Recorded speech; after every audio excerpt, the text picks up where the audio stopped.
Média sur Europe 1, 10h, 11h30 avec Thomas Hill et votre invité ce matin, Thomas. Oui, je reçois ce matin Tom Wolf pour son film documentaire Véronique, une magnifique fresque sur Véronique Sanson diffusée ce soir sur France 3. Je suis une jeune fille qui fait ses paroles et ses musiques et qui les chante. Si je sais que tu m'aimes, la vie que tu aimes au fond de moi. Il fait penser un peu à un univers un peu désabusé. Ah non, pas du tout. J'aimerais être à sa place, j'aimerais chanter comme elle. Il faut absolument écrire son propre univers, il faut avoir une forme de rêve. Il n'y a rien de plus éphémère que le succès. Et alors je m'attendais à voir un doc musical comme on en voit souvent sur France 3 le vendredi soir, une sorte de best-of compilant des images qu'on a déjà plus ou moins vues. Mais alors là, j'avoue que j'ai été vraiment surpris parce que la plupart des images de votre film, Tom Wolf, je ne les ai jamais vues.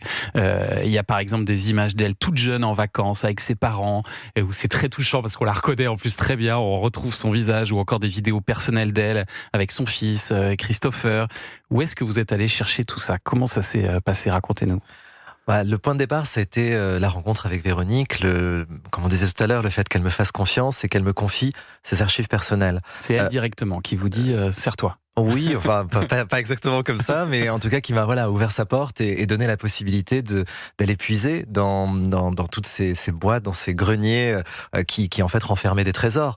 Et donc on a sorti de là des pellicules, des films de famille, des Super 8, des 16 mm, des bandes, des enregistrements inédits, des maquettes. Et en fait tout ça, ça a été vraiment le premier matériau pour moi pour reconstruire ce film entièrement à la première personne et entièrement à base d'archives. Ça veut dire des heures et des heures de visionnage, j'imagine. Des centaines et des milliers d'heures de visionnage. C'est pas pour rien que ça a pris 5 ans. Et on se rend compte que Véronique Sanson était une jeune fille sage, assez réservée même, mais douée d'un talent incroyable, très vite pour la musique, pour l'écriture, et qui a travaillé aussi énormément ce talent pour s'imposer dans ce milieu de la musique. C'était pas simple, hein.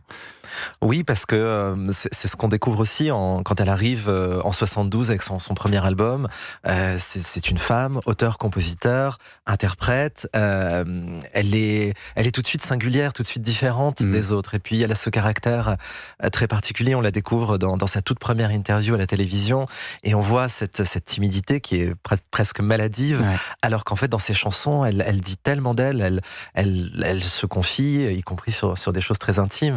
Et c'est un peu ce paradoxe, cette dualité qu'on suit aussi tout au long de sa vie, de son parcours. Et comme beaucoup d'artistes d'ailleurs, sa timidité tombe sur scène, où là elle peut être beaucoup plus expansive. Alors évidemment sa collaboration avec Michel Berger va être déterminante, et dans votre film, Tom Wolf, il raconte tous les deux les débuts de leur histoire d'amour. En fait, ils se connaissaient depuis bien longtemps, tous les deux.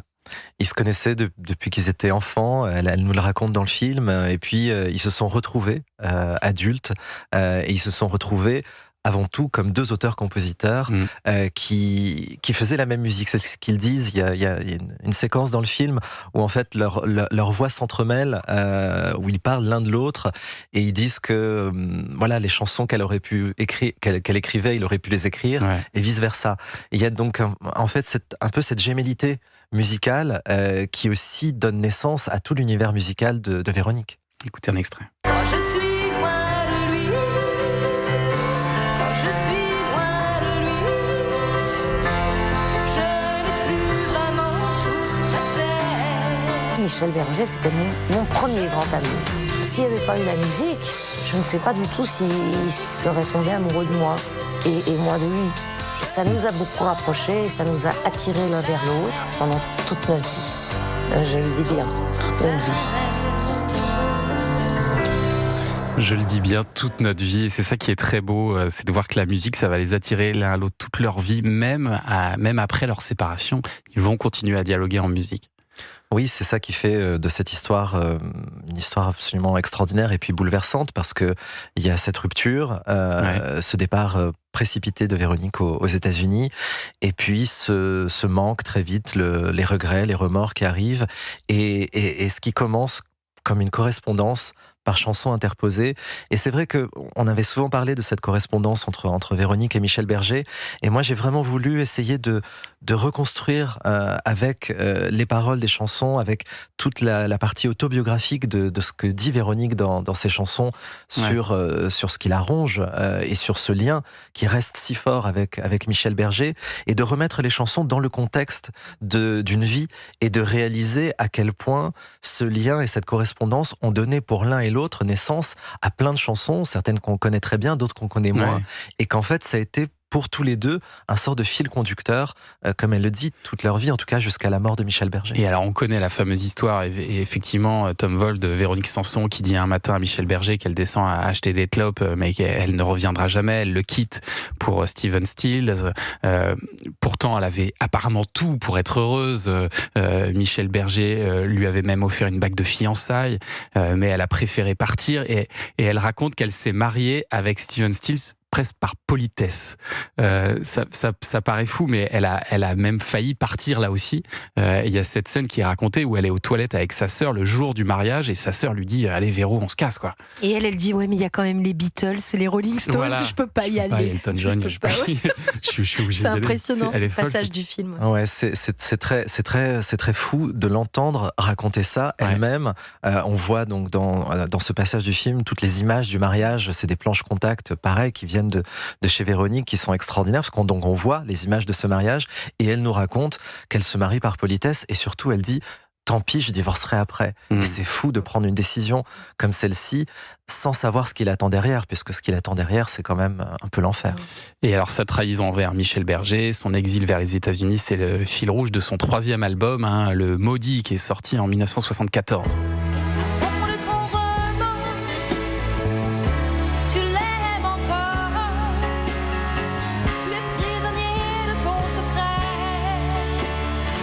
Où elle parle évidemment d'elle-même dans cette chanson, de la manière dont elle a quitté Michel Berger, de la souffrance qu'elle a causée, combien elle l'aime encore. Elle chante aussi dans Ma musique s'en va sur le même album, c'est ma faute, j'ai tout gâché, quand je l'ai laissé là j'aurais voulu te reparler mais ma musique s'en va, je t'aime.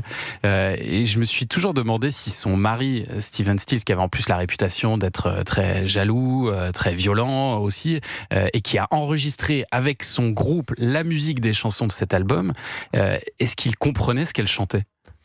C'est une bonne question. Je suis pas certain qu'il comprenait la dimension de la manière dont elle s'exprimait vis-à-vis de Michel en étant à des milliers de kilomètres aux États-Unis, et à quel point elle parlait de tout son ressenti dans ses chansons, et à quel point elle essayait de parler à Michel, puisque elle savait qu'il allait entendre ces chansons, alors à des mois d'écart, puisque il fallait attendre que l'album sorte, que les chansons soient diffusées pour que son message soit porté, soit entendu. Et il y a ce moment émouvant où après la mort de Michel Berger, elle reprend une de ses chansons, une chanson qu'il avait écrite pour parler d'elle, Seras-tu là ? Quand nos secrets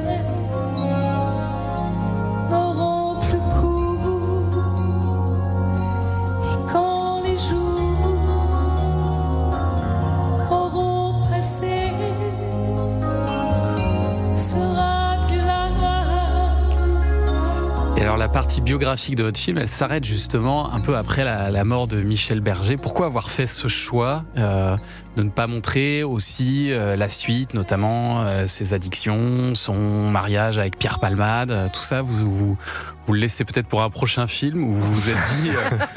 Non, je crois pas qu'il y aura de Véronique 2. Non, il n'y aura pas de Véronique 2. Mais non, c'est vrai que c'était un choix dès le départ. Alors sans faire de spoiler pour ceux qui n'ont pas encore vu le film et qui le découvriront ce soir sur France 3, le film s'arrête dans les années 90, un peu avant une période complètement différente. C'est-à-dire que pour moi, dès le départ, je voulais raconter d'abord la jeunesse, je voulais raconter la femme qui devient artiste, le lien entre les deux. Et très vite, je me suis rendu compte que ce point de départ de sa rencontre avec Berger, qui va donner naissance d'une part à tout son univers musical, puisqu'il est en quelque sorte un peu son Pygmalion au début pour ses 2 premiers albums, et puis ensuite ce lien donc qui perdure à distance à travers cette correspondance, à travers les remords, les regrets et cette communication qu'elle essaye d'avoir par chansons interposées, va nourrir tout un fil conducteur qui arrive à un terme avec la mort brutale de Michel Berger. Et c'est une séquence particulièrement émouvante dans le film, puisqu'on a des images extraordinaires qui sont très personnelles du moment pratiquement où elle apprend sa mort. Ouais. Et c'est vrai qu'elle dit, peu de temps après, une page s'est tournée. Et pour elle, le moment où elle reprend pour la première fois les chansons de Michel Berger, notamment Seras-tu là et quelques mots d'amour, c'est, voilà, elle dit, une page s'est tournée, j'ai payé ma dette. Et il y a quelque chose qui se clôt aussi dans sa vie, dans un tas de chapitres de sa vie et dans son œuvre. Et à partir de là, c'est un autre chapitre qui s'ouvre. Et c'est vrai que voilà, j'avais envie de laisser les gens sur la quintessence de ce que ça avait représenté dans sa vie. Et c'est très réussi, il est très réussi votre documentaire, Merci. je le redis, Tom Vol, Véronique, c'est à voir absolument ce soir à 21h10 sur France 3. Merci beaucoup d'être venu ce matin dans Culture Média. Beaucoup à vous de m'avoir Et reçu. Culture Média continue, Thomas Hill, après les infos de 10h30 sur Europe 1. Et on a la chance de recevoir Frédéric Becbédé pour son nouveau livre Ibiza a beaucoup changé. Bah, il connaît l'amour, Frédéric Becbédé. Oh oui. Tom Wolf aussi. Eh bien, tiens, il y a une émission qui parle d'amour sur Europe 1. C'est tous les week-ends, samedi, dimanche, 16h, 17h. Les histoires d'amour extraordinaires racontées par Sophie Davant. Dimanche, Sophie Davant nous raconte Dalida et Lucien Maurice.